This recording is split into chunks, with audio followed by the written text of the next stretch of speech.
Bismillahirrahmanirrahim. Assalamualaikum warahmatullahi wabarakatuh. Perkenalkan, nama saya Muhammad Zulfa Zaidan Nisani, Fakultas Ilmu Sosial dan Ilmu Politik, Universitas Muhammadiyah Yogyakarta, tahun 2021. Pada kesempatan kali ini, saya ingin menjelaskan beberapa paradigma dalam teori komunikasi. Adapun paradigma yang harus dibahas pada kali ini adalah teori semiotik, teori cultural studies, dan teori naratif. Teori semiotik. Semiotika berasal dari bahasa Yunani, yaitu semeion, yang berarti tanda. Semiotika adalah ilmu yang mempelajari tentang tanda.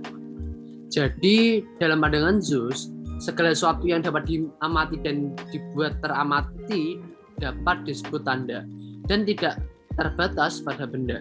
Semiotika diartikan sebagai ilmu yang mempelajari tentang tanda. Dan perlu dipahami juga, teman-teman, tanda yang dimaksud ini merepresentasikan tentang benda, ide, keadaan, situasi, perasaan, serta kondisi di luar tanda-tanda itu sendiri.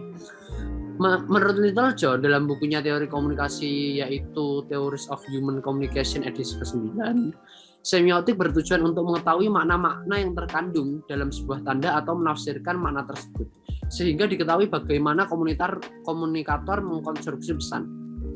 Jadi memang tanda-tanda ini untuk mengetahui atau mengulik makna dari benda, ide, keadaan, situasi, perasaan, atau bahkan mungkin lingkungan. Itu bisa jadi karena ingin mengulik makna-makna yang ada di dalamnya. Lalu selanjutnya, teman-teman, menurut Pateda ada beberapa gambaran tentang paradigma semiotik. Yang pertama, semiotik analitik, yaitu semiotik yang menganalisis tentang sistem tanda. Jika mengulik dari paham Peirce, ide dapat diartikan sebagai lambang, sedangkan makna adalah beban yang terdapat dalam lambang yang mengacu pada objek tertentu. Lalu selanjutnya ada semiotik deskriptif, yaitu semiotik yang memperhatikan sistem tanda yang dapat kita alami sekarang. Jadi bentuk tandanya tetap sama dari dulu. Contohnya, misal langit mendung, ya kan? Habis itu turun hujan. Itu merupakan dari semiotik deskriptif. Lalu selanjutnya ada semiotik faunal. Jadi pada semiotik ini kita mempelajari sistem tanda yang dihasilkan oleh hewan. Misal kambing yang mengembik di pagi hari. Itu karena lapar untuk meminta makan ke tuannya, misal, dan yang lain sebagainya. Adapun semiotik kultural, yaitu semiotik yang khusus menelaah sistem tanda yang berlaku dalam kebudayaan tertentu.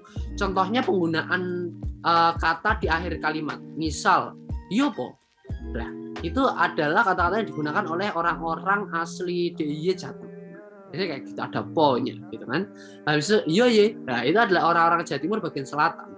Jadi orang-orang Jawa Timur bagian selatan itu menggunakan y itu di akhir kalimat. Habis itu yang terakhir itu yota. Nah, itu adalah orang-orang Jawa Timur bagian utara, Surabayaan bahasanya ya, yota kayak gitu. Itu merupakan bagian dari semiotik kultural. Lalu selanjutnya ada semiotik naratif, yakni semiotik yang menelaah sistem tanda dalam narasi yang berwujud mitos dan cerita lisan.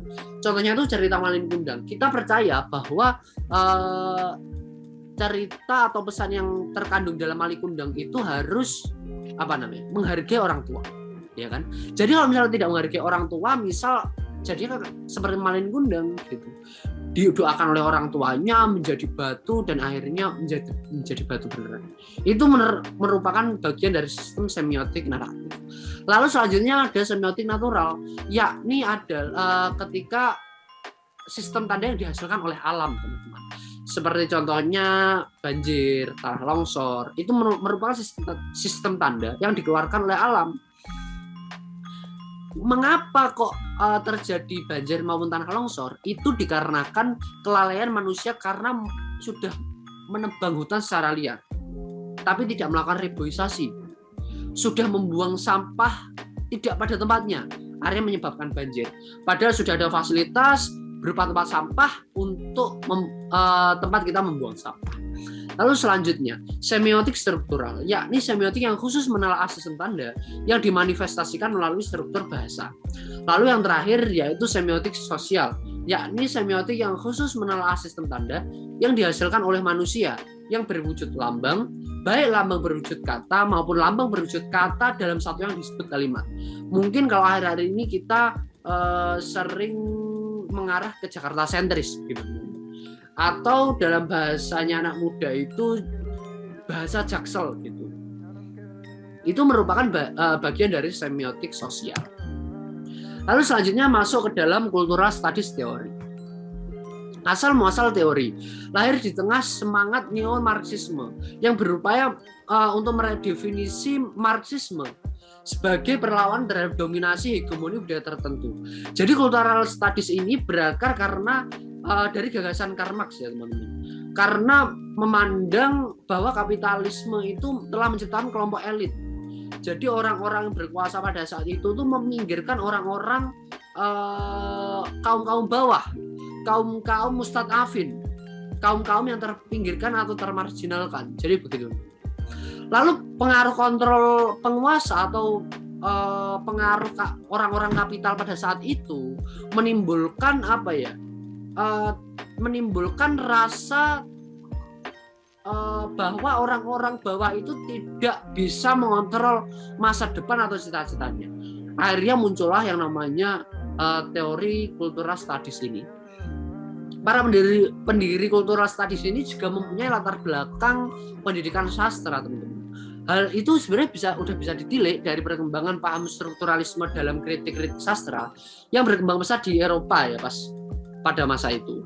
Cultural studies adalah studi kebudayaan atas praktek signifikasi representasi dengan mengeksplorasi pembentukan makna pada beragam konteks, teman-teman. Selanjutnya, berikutnya adalah karakteristik cultural studies menurut Sardar dan Van Loon. Mungkin secara simpel ya teman-teman, dari kelima poin ini, hal yang bisa kita ambil adalah mengkaji kebudayaan dan praktek budaya dan mendobrak pengkotak-kotaan budaya lama dan budaya baru begitu. Karena cultural studies ini muncul karena keresahan pengkotak-kotaan terhadap kaum-kaum modernis dan postmodernis, di mana orang-orang kaum modernis itu meminggirkan orang-orang postmodernis, begitupun postmodernis yang merasa mereka itu seakan-akan dipinggirkan begitu. Dan itu merupakan hal yang terjadi di lapangan dan memunculkan teori baru yang bernama cultural studies. Mungkin kalau misalnya butuh perhatian, apa sih sebenarnya modernis itu? Modernis itu adalah orang-orang modern atau orang-orang yang maju gitu. Sedangkan kelompok postmodernis itu adalah orang-orang yang dalam bahasa kita itu adalah orang-orang yang tradisional. Lalu selanjutnya, istilah budaya mencakup beberapa hal. Jadi budaya itu bisa disebut sebagai produk ya. Budaya itu punya, kamu itu orang Jawa. Kalau orang Jawa itu punya simbolnya, punya perilaku, ada gagasan dan sudut pandang yang mendasari perilakunya. Misal orang Jawa itu terkenal sopan santunnya, ya kan. Habis itu ngomongnya itu lemah, lembut gitu kan. Habis itu cultural studies ini memiliki landasan bahwa manusia, komunikasi dan masyarakat dan budaya itu saling berpengaruh satu dengan yang lainnya. Misal, saya terlahir di keluarga Jawa gitu. Itu tidak lepas dari pengaruh orang tua saya yang melahirkan saya begitu sebagai anak.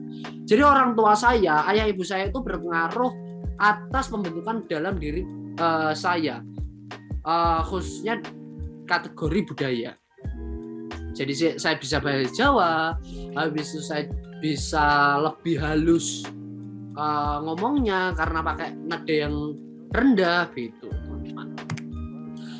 Lalu selanjutnya, cultural studies berupaya menganalisis praktek budaya guna membongkar praktek kuasa yang terkait dengan produksi makna.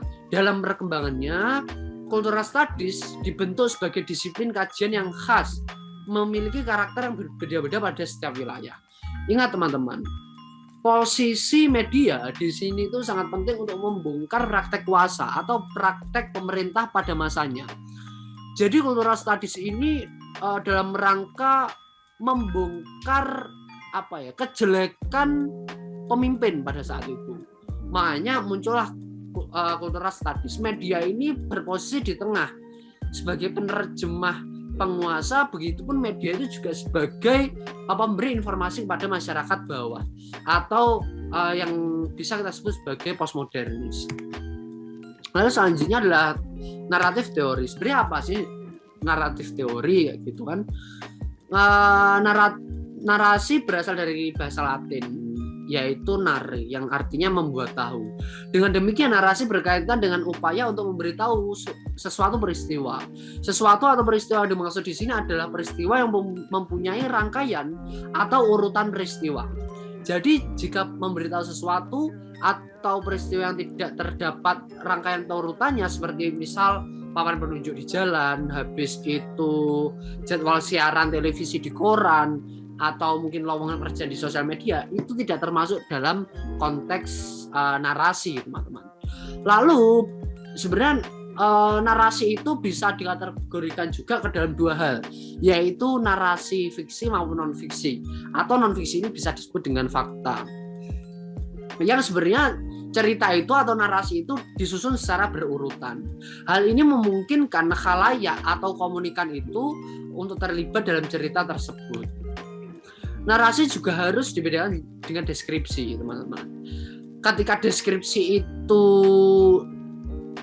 berbentuk wacana yang menggambarkan objek, misal ini, korek ini kita bicara sebagai objek. Lalu saya menceritakan objek kepada teman saya menceritakan korek ini kepada teman saya, agar teman saya itu bisa membayangkan, oh alah korek itu berbentuk kayak gini ya.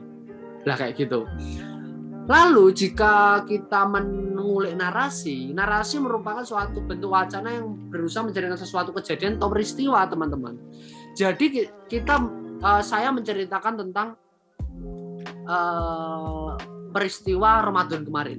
Lah, itu ada beberapa unsur yang harus dilaksanakan, yang harus ada di dalam suatu narasi, teman-teman. Begitupun unsur tersebut ada di slide selanjutnya. Unsur yang penting itu ada 3, teman-teman, yaitu ada plot, karakter, dan latar. Di mana plot ada basic dari semua unsur yang terdapat dalam narasi, karena menggambarkan dari jalannya sebuah cerita. Karakter merupakan pemeran atau tokoh yang terdapat dalam sebuah cerita, teman-teman. Jadi posisinya plot, karakter, dan latar itu sangat mempengaruhi jalannya narasi. Jadi ketika plot, karakter, dan latar itu disampaikan dengan narasi yang runtut, yang baik, yang mudah dipahami, itu oleh komunikan juga gampang untuk diterima dan untuk digambarkan. Pengertian narasi itu mencangkup 2 unsur dasar, yaitu pembuatan atau tindakan yang terjadi dalam suatu rangkaian waktu, menggambarkan suatu objek statis, maka narasi mengisahkan suatu kehidupan yang dinamis. Nah, dalam suatu rangkaian waktu berdasarkan uraian tersebut, narasi dapat terbatasi sebagai bentuk wacana yang dijalani dan dirangkaikan menjadi sebuah peristiwa yang terjadi dalam suatu keadaan tertentu.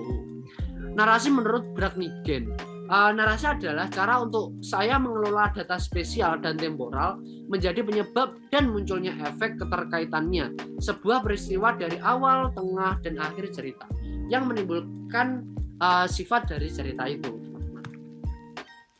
Dari definisi di atas dapat disimpulkan bahwa analisis naratif adalah analisis yang digunakan untuk memberitahu atau membangun struktur sebuah cerita, baik cerita fiksi maupun non-fiksi atau fakta, yang ada di dalamnya terdapat alur, tokoh, karakter, sudut penggambaran, dan lain sebagainya. Mungkin cukup sekian yang dapat saya sampaikan, kurang dan lebihnya mohon maafkan. Nun walau kelawias turun, berjalan tak seperti rencana adalah jalan yang sudah biasa, jalan satu-satunya, jalan sebaik yang kau bisa. Assalamualaikum warahmatullahi wabarakatuh.